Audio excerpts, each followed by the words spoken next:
Brian Monk, reading from his book Hawk.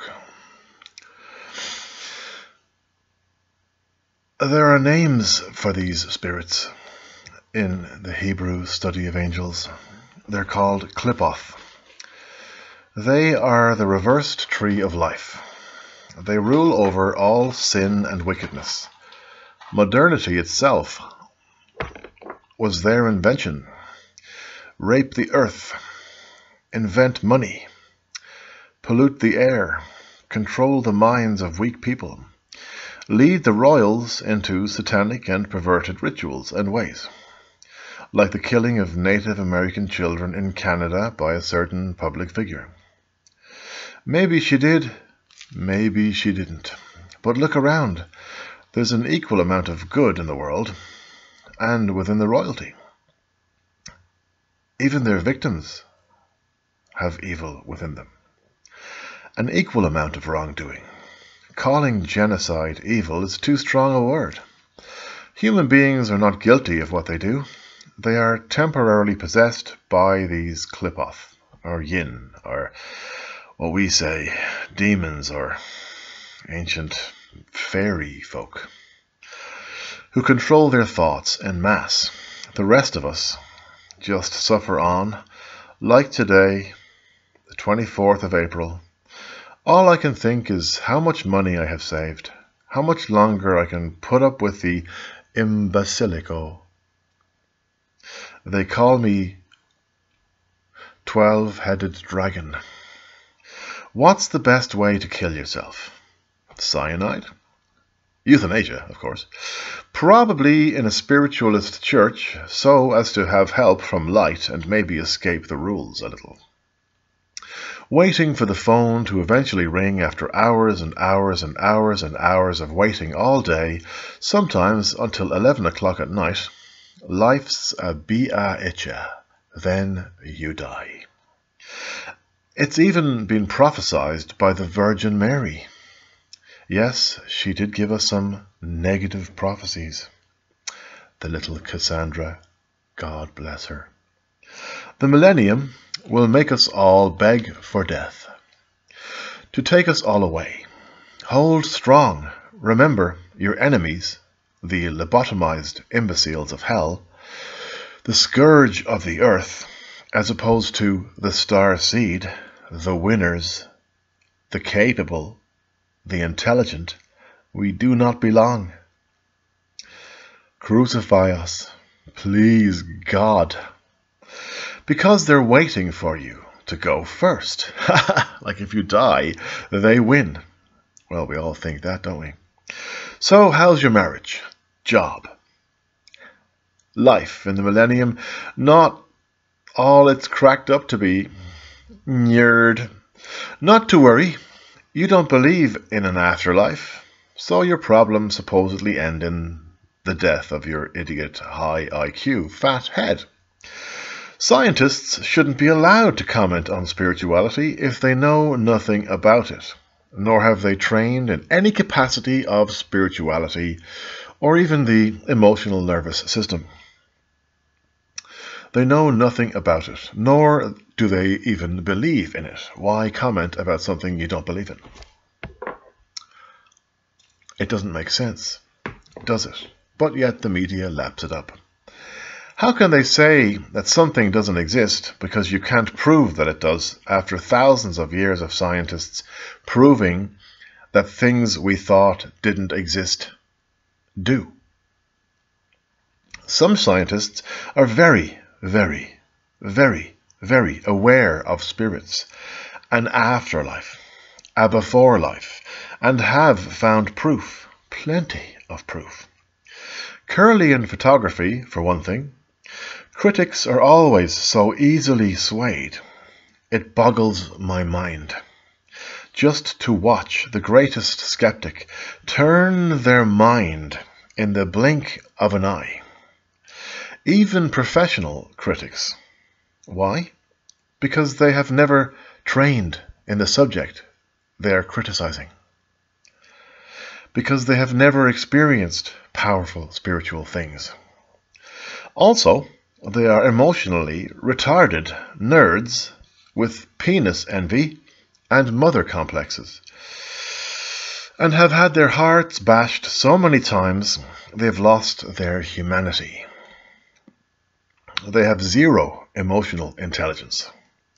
They show all the classic symptoms of psychological disorder, much like many city dwellers today.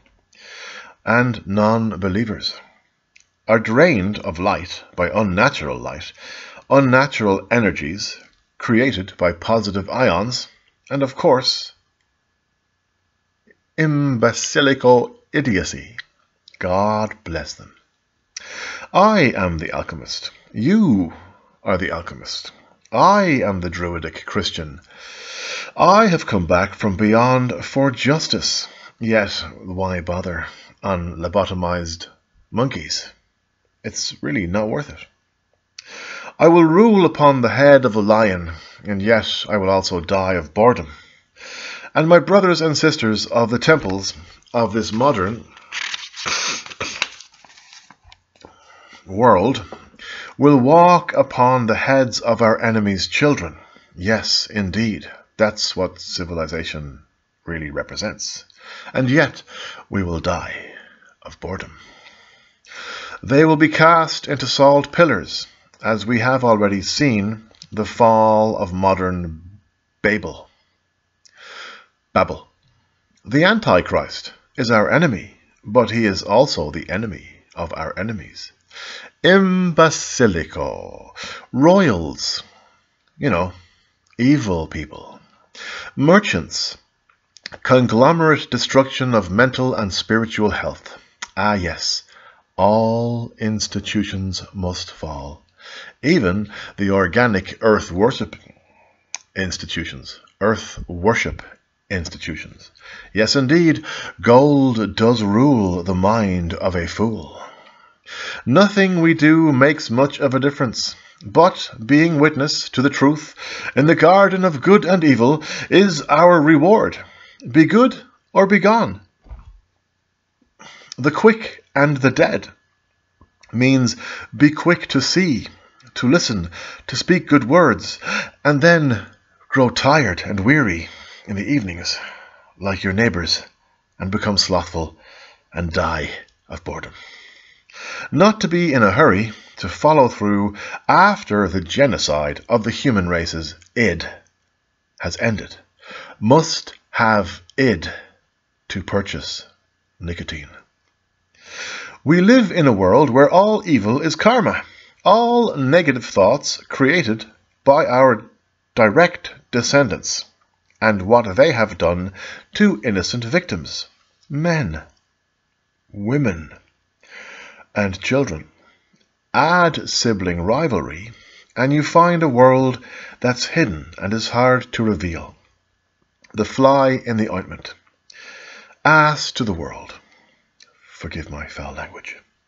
The poison in the apple. The disease of menopause and sexual dysfunction in men and women, ruled by fashion, not spirit. Everything is ruled by the laws of nature. Hold on a minute. Did he say something about women?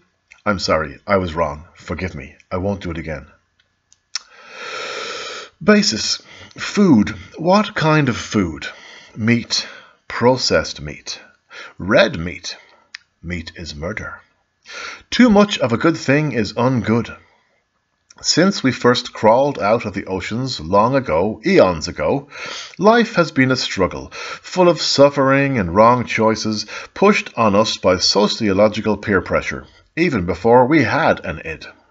All thoughts are affected by two opposing forces. Conscience, lack of conscience, leads to imbecilico. God bless them.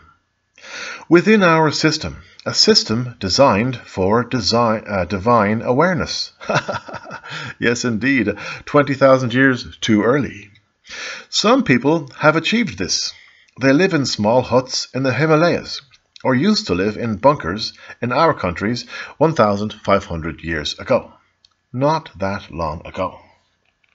Not that I'm a normal human being. After an American company has taken over and partnered up with my recent employers and have filled the space of 20 psychics with 60, have I realized I'm being rectally raped by a foreign devil with my name on his fiery whip. Please forgive me for my foul language, my foul sense of humor, and my xenophobia. God bless all Americans. Yes, sir.